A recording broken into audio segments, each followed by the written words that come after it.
자, 오늘 말씀은 불가능 속에서 하나님을 만나다라는 제목으로 함께 말씀을 나누겠습니다. 우리 사랑하는 성도님들은 인생을 살아가다 보면 가끔 이런 생각이 들 때가 있을 것입니다. 이건 정말 내 힘으로 할 수 있는 일이 아니야 라고 생각해 보신 적 있으십니까? 무언가를 하려고 할 때 내 힘으로 해결할 수 없는 어떤 것이 나를 가로막고 있을 때가 있습니다. 한 번쯤은 인생의 커다란 벽 앞에서 주저앉아 본 경험이 있으실 것입니다. 관계 문제나 아니면 경제적인 어려움과 건강의 문제와 마음의 상처 때문에 해결 방법이 보이지 않고 그저 가만히 멍하니 그 자리에 앉아 있을 때가 있죠. 어디에서부터 다시 시작해야 할지 막막할 때가 있습니다. 그럴 때 우리는 흔히 두 가지 선택을 하는데요. 하나는 무엇이냐면 포기하는 거예요. 그냥 모든 것을 다 내려놓고 나는 여기서 이제 멈추겠다, 포기하겠다라는 마음을 가지고 있을 때가 있습니다.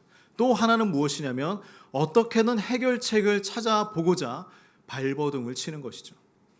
여기저기에 도움을 구하고 내 힘으로 할 수 있는 모든 방법을 다 동원해 봅니다. 그런데요, 아무리 노력해도 상황이 나아지지 않는 것이죠. 오히려 더 악화됩니다. 우리는 점점 더 깊은 좌절감에 빠져버리게 될 때가 있는 것이죠. 그럼 대체 어떻게 해야 되는 것인가? 우리가 맞닥뜨리는 도저히 풀리지 않는 이 문제 앞에서 우리는 정말 아무것도 할 수 없는 것일까요? 다른 길이 있을까요? 자, 오늘 저는 이 질문에 대한 답을 성경 속의 한 이야기를 통하여서 함께 나누고자 합니다. 이 이야기는 오랜 시간 동안 압제당하고 있던 이스라엘 백성들의 이야기예요. 도저히 이길 수 없을 것 같은 싸움 가운데서 하나님께서 구원의 길을 열어주시는 장면입니다. 우리가 인생에서 마주하고 있는 이 커다란 문제들, 그리고 그 문제를 마주했을 때 하나님의 뜻에 순종하는 것이 얼마나 중요한가를 우리에게 전해주고 있습니다.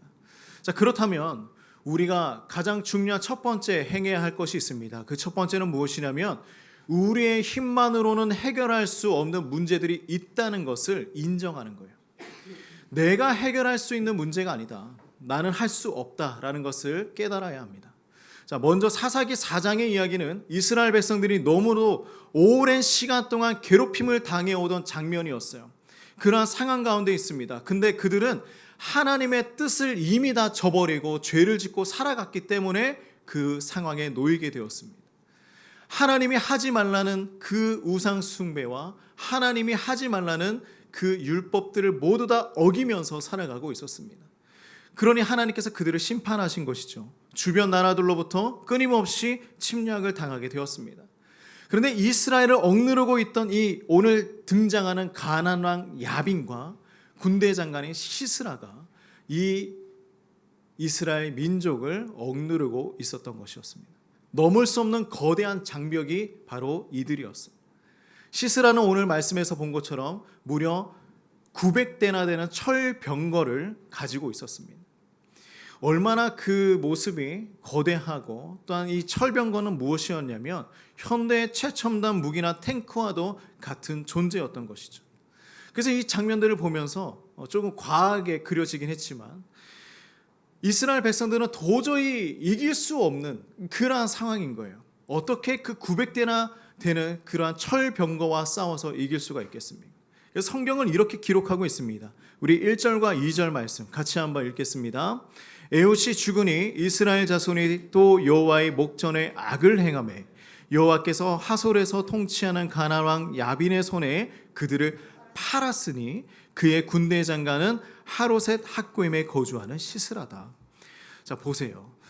하나님 목전에서 하나님 앞에서 그들이 악을 행했다. 악을 행하고 있었다. 그리고 그들은 어떻게 되었냐? 가나안 왕 야빈의 손에 하나님께서 팔아버렸다. 팔았다는 것은 무엇이냐면 넘겨주었다는 거예요. 너네 심판받고 고통받아라 라고 허락을 했다는 것입니다. 그런데 그 상황 가운데 그들이 얼마나 오랫동안 시간을 보내었느냐? 자, 3절 말씀 한번 읽어볼까요? 자, 시작. 야빈 왕은 철병거 900대가 있어 20년 동안 이스라엘 자손을 심히 학대했으므로 이스라엘 자손이 여호와께 부르짖었더라. 그들은 무려 20년 동안이나 시스라의 압제를 받게 되었습니다. 자, 20년의 시간은 짧아요, 깁니까? 짧습니까? 깁니까? 네, 우리가 이렇게 지나보면 짧은 것 같지만 아주 긴 시간입니다. 어쩌면 우리 인생에서도 해결되지 않는 문제로 인하여서 오랜 시간 동안 괴로워하며 힘든 분들이 있을 거라고 생각을 합니다. 풀리지 않는 경제의 문제와 끝나지 않는 가족 간의 그 갈등들, 혹은 몇 년째 나아지지 않고 있는 그러한 질병들, 이러한 것들이 우리 앞에서 이스라엘처럼 문제로 나와 있을 수 있는 것이죠. 희망이 사라져버린 상태가 될 수 있습니다. 그런데 이스라엘 백성들은 결국 이제 무엇을 하느냐? 그들이 막바지에 다다랐을 때에, 고통이 극에 달하게 되었을 때 그들이 하는 것이 항상 있었습니다. 무엇을 합니까? 하나님께 나아가 부르짖는 것입니다. 그들의 방법은 이것밖에 없는 거예요. 결국에는 하나님 앞에 나아가는 것이었어요. 결국에는 하나님 붙잡는 것이었어요. 그들도 알고 있어요. 근데 항상 잊고 죄를 짓고 하나님을 떠나고 다시 하나님 앞에 돌아옵니다. 그러나 그들이 다시 하나님을 붙잡는다는 것이죠. 하나님께 돌아가 다시 도움을 청합니다. 이 장면에서 우리는 중요한 교훈을 하나 얻을 수가 있어요. 그게 뭐냐면 우리의 힘으로 해결될 수 없는 문제일수록 하나님의 도우심을 간구하면서 나아가야 하는 거예요. 그거 붙들고 있을 필요가 없는 것입니다. 내가 해결할 수 없는데 계속해서 붙들고 있을 이유가 없어요. 하나님께 나아가 기도하는 것이죠. 부르짖는 것입니다.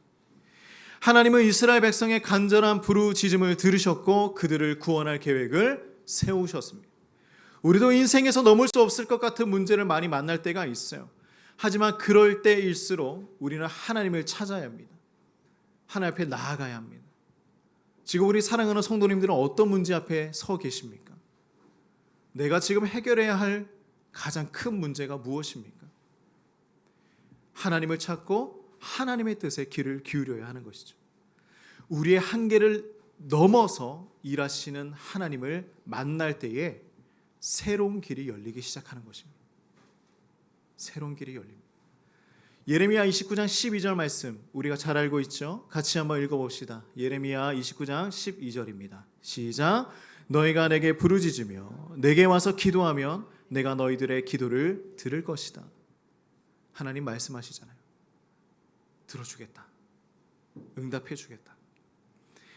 C.S. 루이스, 제가 지난주에 한번 얘기를 했습니다. C.S. 루이스의 유명한 책 중에 하나를 보면 순전한 기독교라는 책이 있습니다. 꼭 한번 읽어보시기 바랍니다. 근데 거기서 얘기하는 아주 중요한 메시지가 하나가 있어요. 뭐냐면 우리가 하나님을 향하여 항복할 때에 비로소 진정한 자유를 얻을 수 있다라고 이야기를 합니다. 무슨 이야기인지 아시겠습니까? 내가 하나님 앞에 항복하기 시작할 때 하나님의 역사를 맛볼 수 있다라는 것이죠. 우리가 우리 힘으로 감당할 수 없는 것에서 뒤로 물러나고 하나님께서 우리를 인도하시고 이끌어 주시도록 허락할 때에 하나님께서는 일하시기 시작하는 것입니다. 내가 무언가를 붙잡고 계속 하려고 할 때는 아무 역사가 일어나지 않아요. 그런데 내가 이제 하나님 나의 모든 것을 내어 맡깁니다. 나의 문제 하나님 해결해 주세요. 기도하기 시작할 때에 하나님 앞에 내가 항복하기 시작할 때에 하나님은 일하기 시작한다.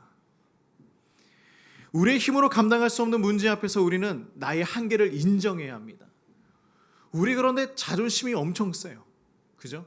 자존심이 너무 세고 내가 다 할 수 있습니다. 나는 못한다라는 말을 하기가 너무 싫은 거예요. 하나님 저 못하겠어요. 이 말 못하는 거예요. 그러나 한계를 인정해야 합니다.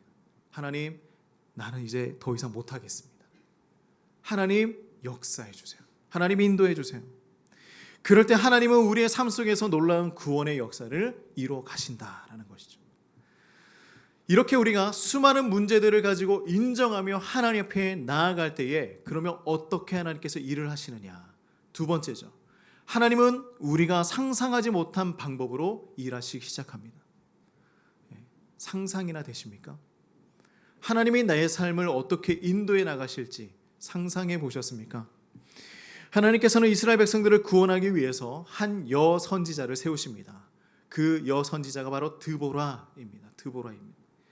드보라는 그 당시의 여성 지도자죠. 이스라엘을 다스리고 하나님의 말씀을 전하는 역할을 감당했습니다. 근데 그때 당시의 문화로는요, 이것이 있을 수가 없는 일이었어요. 여성을 인정했습니까? 인정하지 않아요. 항상 남성 우월주의에 사로잡혀 있었습니다. 근데 그때에 하나님은 누구를 세우느냐? 여자 선지자를 세워서 이스라엘 백성들을 살려주십니다. 이게 하나님의 방법이에요. 오해하지 마십시오.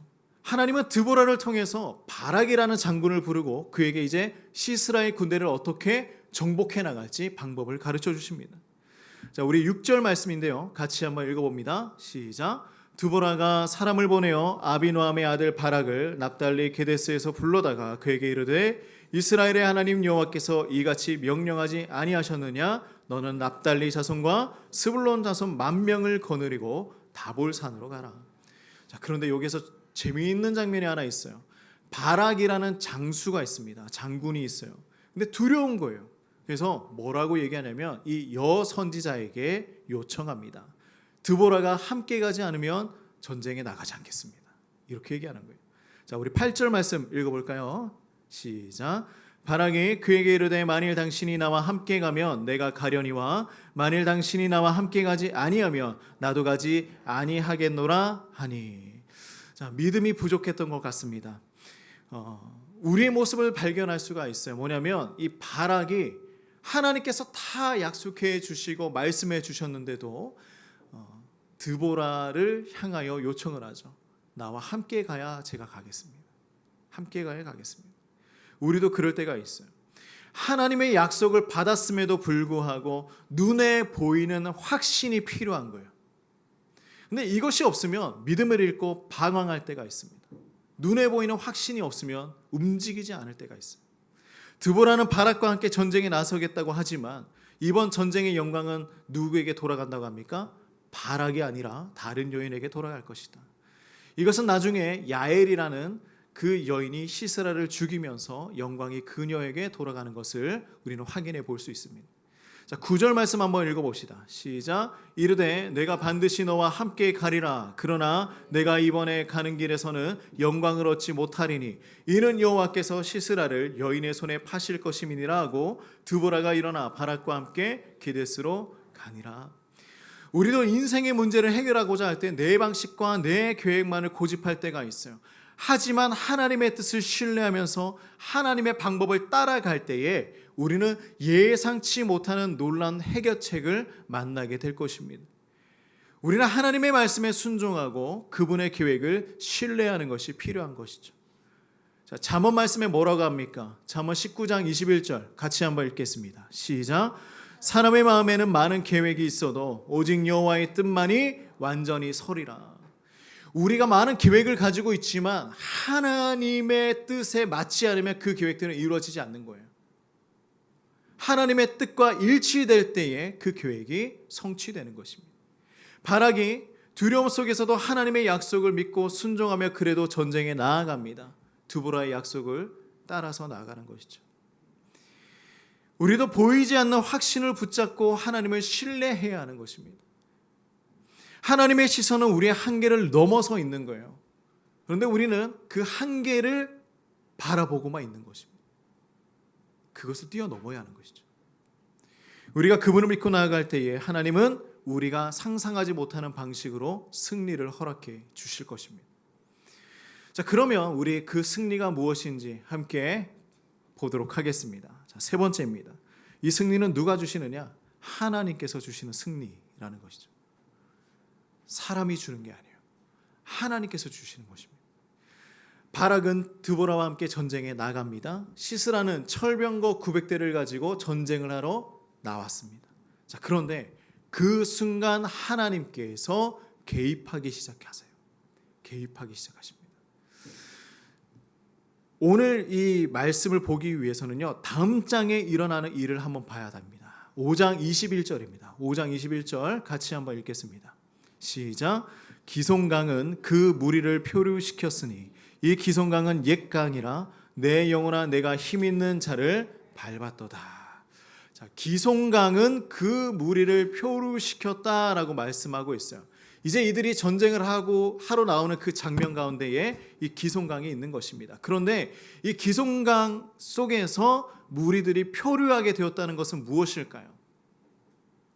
시스라의 군대가 진격을 하러 나왔는데 기송강에 비가 내리던 홍수가 나서 강물이 불어나 철병거들이 그 진옥 속에 다 빠져들게 되었다라는 것입니다. 오도 가도 못하게 된 것이죠. 하나님께서 개입하신 것입니다. 성경은 하나님께서 시스라의 군대를 혼란에 빠뜨렸다고 기록하고 있어요. 자, 15절 말씀 읽어봅니다. 시작. 여호와께서 바락 앞에서 시스라와 그의 모든 병거와 그의 온 군대를 칼날로 혼란에 빠지게 하심에 시스라가 병거에서 내려 걸어서 도망한지라. 하나님께서 이렇게 만드신 거예요. 온 군대를 혼란에 빠지게 만드신 것입니다. 이 전쟁에서의 승리는 분명히 하나님께서 주신 승리이죠. 철병거 900대라는 압도적인 군사력도 하나님의 계획 앞에서는 아무 소용이 없는 것이 되었습니다. 바락과 이스라엘 군대는 하나님이 주신 그 기적적인 승리를 경험하게 된 것이죠. 우리는 이 이야기에서 하나님의 개입이 없다면 아무리 강한 사람이라고 할지라도, 아무리 좋은 전략이라고 할지라도 소용이 없다는 것입니다. 하나님의 개입이 있어야 돼요. 우리의 삶에 하나님의 개입이 있어야 역사가 일어나는 것입니다. 하나님의 뜻에 따라 순종하는 사람에게 하나님은 반드시 승리를 허락하신다라는 것이죠. 그 승리는 우리가 생각했던 방식과는 다를 수 있어요. 하지만 하나님의 뜻이 이루어지는 그 순간, 우리는 그 순간이, 그 승리가 가장 완전한 것임을 인정해야 한다는 것입니다. 하나님의 뜻이 이루어지는 그 순간이 가장 완벽한 순간이에요. 내가 원하는 순간이 아니에요. 자, 우리 역대하 말씀 한번 봅시다. 역대하 20장 15절 말씀입니다. 같이 읽겠습니다. 시작. 여호와께서 이같이 너희에게 말씀하시기를 너희는 이 큰 무리로 말미암아 두려워하거나 놀라지 말라. 자, 보세요. 이 전쟁은 뭐라고 합니까? 너희에게 속한 것이 아니다. 하나님께 속한 것이다. 하나님께 속한 전쟁이에요. 모든 것들은, 우리의 삶의 모든 전쟁들은 하나님께 속해 있는 것입니다. 우리의 삶의 모든 상황과 환경들은 하나님께 속해 있는 거예요. 하나님이 우리의 삶 속에서 승리를 주실 때에 그것은 무엇이냐면 인간의 한계를 뛰어넘어서 역사하신 하나님의 응답을 보여주는 것입니다. 근데 우리는 오해하는 거예요. 내가 승리를 한 것처럼 여깁니다. 내가 승리를 만든 것처럼 여깁니다. 근데 그것이 아니에요. 하나님께서 승리를 주신 거예요. 바락과 이스라엘 백성들은요, 그들의 힘이 아닌 하나님의 도우심으로 승리를 경험하게 되었던 것입니다. 마찬가지로 우리의 삶도 똑같아요. 하나님의 능력을 신뢰할 때에 우리는 하나님께서 주시는 승리를 맛볼 수 있는 것입니다. 지금 우리 사랑하는 성도님들 어떤 문제를 마주하고 있든지 하나님의 말씀에 귀를 기울이시기 바랍니다. 그분의 뜻에 순종하는 결단을 내리시기를 간절히 소망합니다. 하나님은 우리의 연약함 속에서도 일하세요. 저는 이곳에 은혜가 있습니다. 우리가 아무리 연약해도 하나님이 일하신다는 거예요. 그 속에서 더 큰 능력을 보여주시는 거예요. 우리의 문제 속에서도 이미 하나님은 구원의 길을 준비하고 계시다라는 거예요. 우리는 문제 속에서 허우적대고 있지만 하나님은 이미 해결법을 만들어 놓고 준비해 놓고 계시다. 하나님의 뜻을 따라갈 때에 우리 사랑하는 성도님들 승리를 경험하게 될 것입니다. 우리 시편 37편 3절 말씀 같이 읽고 기도하겠습니다. 읽겠습니다. 여호와를 의뢰하고 선을 행하라. 땅에 머무는 동안 그의 성실을 먹을거리로 삼을지어다. 아멘. 이 땅에 머무는 동안 하나님을 의지하라는 말씀이죠. 하나님의 그 성실, 신실하심, 그것을 믿고 나아가는 우리 모두가 되길 간절히 소망합니다. 자, 우리 기도할까요? 우리 기도 제목을 가지고 한번 기도합시다. 하나님의 뜻에 귀를 기울이는 마음을 달라고 기도합시다. 불가능해 보이는 문제 앞에서도 하나님의 능력을 신뢰하는 믿음 달라고 기도합시다. 두려움이 아닌 순종으로 나아갈 수 있도록 도와달라고 기도합시다. 하나님의 방식이 우리의 삶에 이루어질 수 있도록 기도합시다. 우리의 삶 속에서 하나님의 승리를 경험할 수 있도록 우리 다 함께 기도하며 나가도록 하겠습니다. 기도합니다.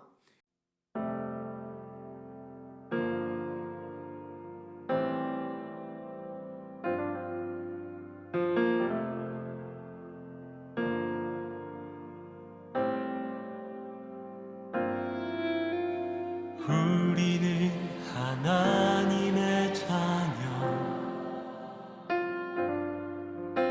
주 사랑 안에 우리 거할 때 주님 나를 사랑하신 것 같이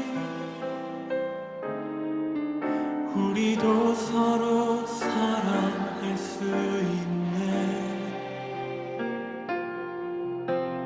우리는 주의 몸 된 교회, 뭐든지 제가 하나 될 때 예수님의 마음을 닮아가며